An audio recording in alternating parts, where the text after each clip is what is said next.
Welcome into the Warchant WRAP, brought to you by Cummins. CumminsLifestyle on Instagram. Go find them. Go get the all the information you need on Look at this. Cummins. They're 1-0 with old. How does that look? I know It's it a new looks era. awful. It's ridiculous. I get it. You can go with it. You've done enough there with Cummins. We'll talk to you more about Cummins here at the end. Florida State, 42-7, back on the winning track. It's like October never happened, Corey. Florida State, this game in some ways felt like the first month of the season. It felt like the first month of the season, and it's kind of crazy because I don't think anybody expected this to happen. A lot of people were throwing dirt on Mike Norvell's tenure as Florida State's head coach. Not only did the Noles win, but they win in dominant style, and then after the game, all the Florida State players we spoke to after the game really came to Mike Norvell's defense. It was an interesting night, an interesting game, and just another crazy twist on what's been a pretty crazy season. Yeah, and you wonder, okay, how much do you make out of one game? I don't care, man. It's one game. You had one of the worst months any program can have. When you start out like you did and then just tank like you did, just take a dub. And it was a really impressive dub. Like, Wake's not a bad football team. Ask Miami. Because Miami lost to the team that Wake just beat. I like that Norvell said. I feel like SMU got a big win today, but he didn't. That was really funny. Good job by Mike. But yeah, I mean, when you're a Florida State fan and you've lived through this last month, you just had a Saturday. It's one single Saturday where Clemson lost again at home, Florida lost again, and Miami just lost a playoff berth again. And you won by 35 points. That's a really good Saturday for Florida State fans coming off what was a horrible month. But, yeah, man, I don't know. Does it mean anything when we get to December? I don't know. But, man, what else could you want to see if they are going to start playing well again than an absolute, I thought, dominant victory where they were clearly the better team. And, you know, then you can kind of squint and be like, gosh darn, if they just call Sawchuk in, and if Deuce does play in the second half against Pitt, because, by the way, Deuce is one of the best receivers in the country, that was an enormous loss in the second half against Pitt. Or if they don't overturn his touchdown catch against Virginia. Or if Miami had only played the fourth quarter. You had chances, but you're close. And look, you're 4-4. The record's the record. You just won your first ACC game in, 404 days or whatever it was? It's been a minute. But you are close to having a decent team, and you are better than you were last year, much better. And we'll see what it means moving forward. We might be, you might be watching this next week, sad Corey and Ira, Death Valley's field with a bunch of people in overalls behind us on the field, and telling you that we think maybe Mike Norvell's done. I have no idea what it'll be like 7 days from now. This was just a good day for Florida State. It was, and you got to give them credit. You really have to give the players credit for after what they've been through for the last month. I mean, there was reports that it was on what they've been through, but they kind of did it to themselves. No, I agree. I agree. What you're saying. No, we'll get there, but I'm just saying that it's not all of them. They didn't all do it to themselves. That's true. You know, and there were just like a couple weird things in different games, like just the defense in one game or the offense in another game, the penalties last week. So it's just it hasn't been like one scapegoat or one position group. It's been different things throughout the course of that month. But they've been hearing for a month that they've been a laughingstock. They went back to being the punchline of a joke because people brought up all of last year as well, which most of these guys weren't even here for. But you go 2-10, and then you follow up that with 4 straight losses. Yeah, 9 straight ACC losses. All 4 of your ACC games. Then there's reports that the players, unnamed players, are saying the players don't listen to Mike Norvell anymore. Right. There's a report that the players were joking about response and kind of making fun of Mike Norvell, which I will say that, talking to some people around the program, they did not agree with some of those characterizations. People inside the program were saying that that's not what they were hearing, that guys were practicing hard, guys were still committed to the program. And then you see them play like that tonight. But now it's up to those guys if they really want to prove it. And again, after the game, Earl Little, Jabril Rawls, Tommy Castellanos, and Deuce Robinson all spoke glowingly about Mike Norvell, how much he loves them and how much they love him. First off, I want to give a big shout out, Coach Norvell. I know a lot of people against him right now, but, that's our coach. Coach Norvell, he's probably he's one of the – I told him that him and Coach Gus Malzahn are the only 2 men in my life that I've seen with my own 2 eyes that is consistent every day. But here's the thing. They have 4 more opportunities to Yep. prove that. Yep. Like this Yep. one night doesn't make it all okay. They've got to keep proving it over these last 4 games. I'm going to write about this at some point, probably this week. But when we were in that press conference, and we asked Norvell the question, so it's not on him, it's on us. But like, do NFL coaches get asked if their players still believe in them and how much they fight for them? And do NFL head coaches, more importantly, bring up when, like, if a team breaks a 2-game losing streak and beats the Eagles 31-17? These guys, I just love how much they pour into each other. Or is it more just kind of X's and O's and schematic? You know what I mean? I think this is a unique situation. It absolutely is, but it's almost too much. It's too much of that because I think they played really well. Yeah, but we couldn't be talking about this as just a game. No, I'm saying, but I don't on. know how much they pour into each other this past week as opposed to the week before the Pitt game. According to Tommy, that was kind of interesting because Deuce was saying that these last 2 weeks have been very different. Like, yes. And then Tommy was like, "No, it's been like and that." they the sat whole next to season. each other. He's like, he also kept saying, "I wish you guys could see us practice." So I'm we like, did buddy, too. there's somebody you can talk to, make that happen. But yeah, I think it was more about they played clean. They had a couple of dumb penalties. They had one. Well, they had the turnover was when it was 42-0. Come on, Brock. We had a spiked baseball locked and loaded there. Come on, Gus. Yeah, Come on, Gus. Gus. You're right. You're right. Just keep. Well, he could have kept the ball. Yeah, that's not great. But they played well. Tommy had a couple errant throws, but he was 12 of 15 for 260. They ran the ball fine. And Deuce is awesome. And Mekhi Danzy's really fast. And Sam Singleton's still on the team. Yeah, and not only on the team, apparently he's the starter and going to be the feature back moving forward, which came out of nowhere. But I just thought more than like not playing hard or not believing the message or anything, they played well, they executed well, and they did really talent-wise what they should have done, I think, because I don't think they're 35 points better than Wake, but they're better than Wake. And they put their foot on their throat when they had the chance, and that was really good to see. No, I think you're right. On a neutral field, these two teams are not 35 points separate. Might be a bowl game in our future with these two guys on a neutral field. Run it back.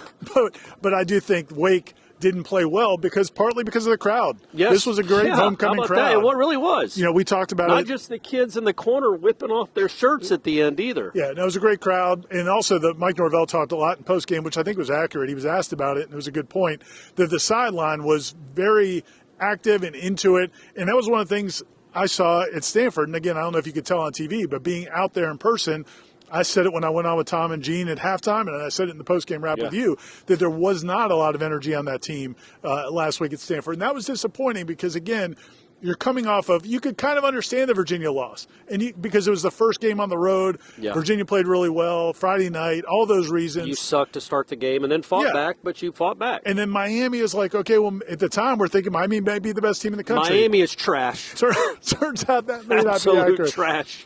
And then, so the Pitt game was that was like the first real disappointing game to me.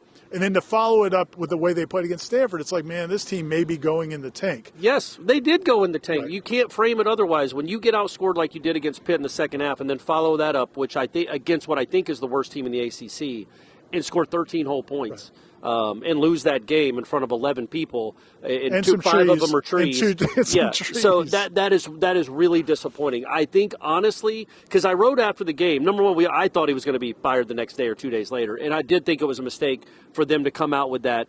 For him to still be coaching when they were going to have a home game coming up. But I was wrong, mainly because that week off really did help. I just think it distanced us from that game and that nightmare that was Palo Alto. They did get to move into the new facility. If you haven't seen that, I tweeted a picture of it at night. It is unbelievable. That is a really beautiful facility, and I do think that puts a pep in your step when you get to spend your time in something like that. Now, I don't know how much that mattered. I don't know if that added an extra 20 points. They may never lose again. They probably won't lose again. Not at home. We'll see about Saturday, but they ain't losing to Virginia Tech. Yeah. Come on, Hokies. You don't got a chance. But I just think that it was good to get away from that, to reset, to not be in the public eye for 2 weeks, getting fresh, and then we'll see if it carries over. But I thought they looked that was like they looked against Alabama. Yeah. A worse team, but that's what they looked like against Alabama. Because even though they didn't play great defensively early in this game, I mean, Wake Forest had a couple drives. And quarterback, too. And Wake missed some opportunities. I mean, they had some guys open. He missed some throws. Then the receivers dropped some clutch passes. I mean, that's what I'm saying. I think the crowd was part of it. But also Florida State's false starts. Man. But also Florida State's physicality was part of it. Yep. I mean, you saw them hitting again, and you saw a little bit more of a pass rush. They were getting home. James Williams Come on, home. J-Dub.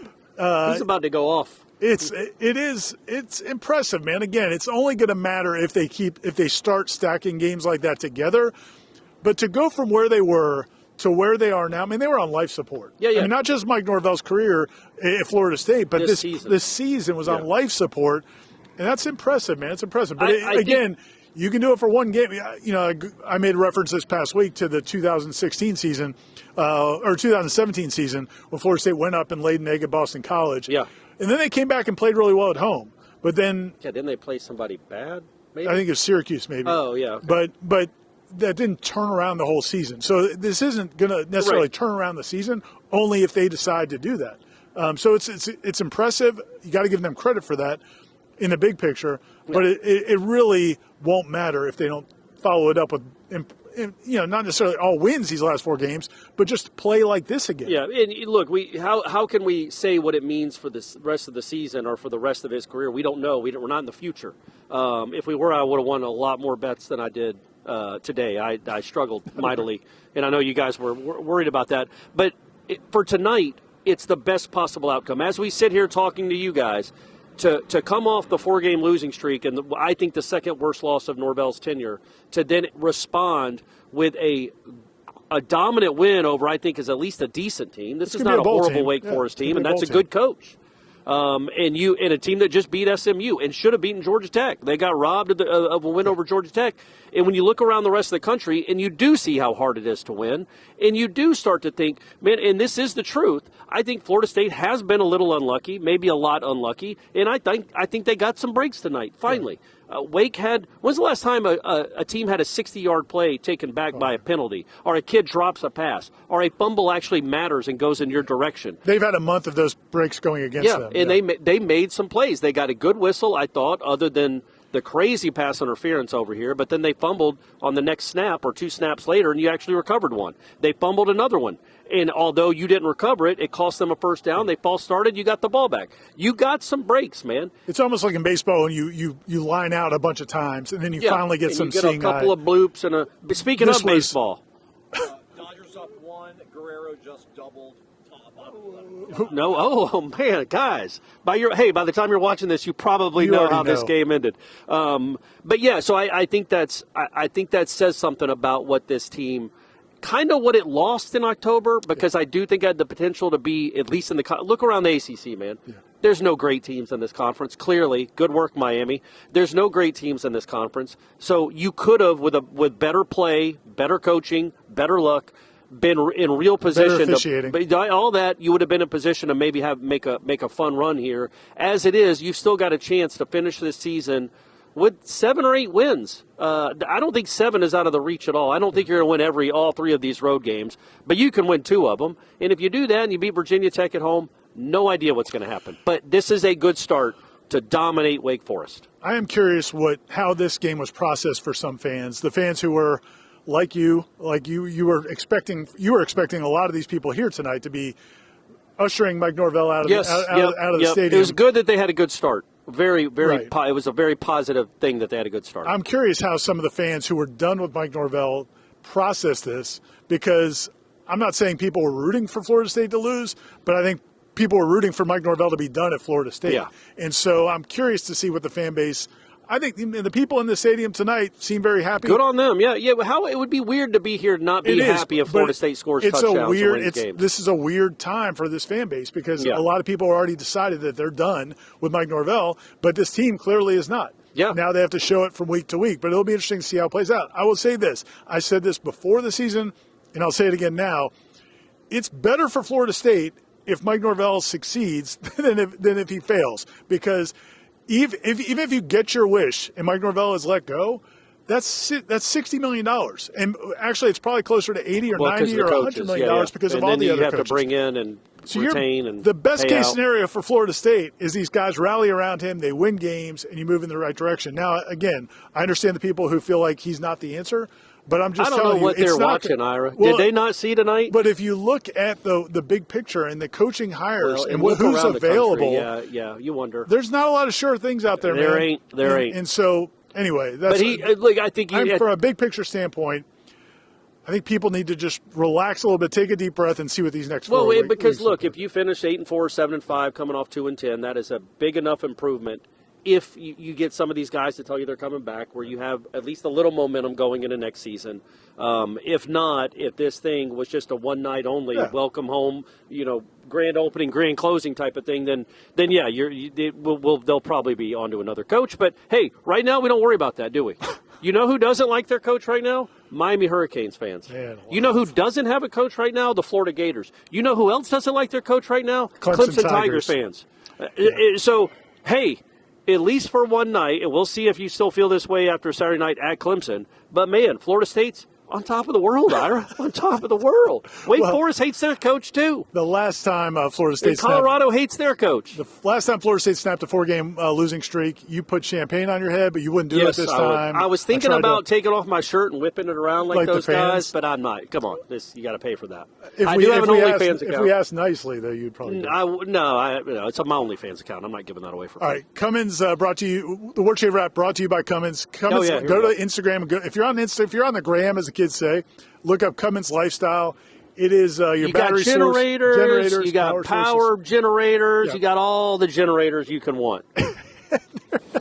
They're your power source. Just like Deuce Robinson, Tommy Castellano. By the way, Deuce Robinson is awesome. He is a great college football wide receiver. He is just phenomenal. What a great pickup he's We asked him after the game if he is left-handed because he makes the left-handed catch over a guy's back. One-handed left-handed catch. Yeah, I thought it was a great ball by Tommy. You disagreed. I thought he thread that needle right under that guy's armpit. I feel like Deuce was past him. I feel like it's fine. Don't worry about it. Don't bring up old stuff. But anyway. He said he's ambidextrous. Yes, ambidextrous. He said he throws with his right hand, but he does a lot of things with his left hand because his dad wanted him to be a left-handed hitter. I'm sure. Yeah, that's smart. Dominic knew what he was doing with that kid for sure. All right, for Corey Clark and Aslan Hajavandi, this is Irish Sheffield signing off from Doak Campbell Stadium, where Florida State improves to 4-4. And most importantly, wins an ACC football game for the first time. Can you believe it? They just turned to double play to win the game. The World Series is over? The Dodgers win the World Series. Hey, the Dodgers America's win the World team. Series. Yes, let's they go. Overcame. Thank God.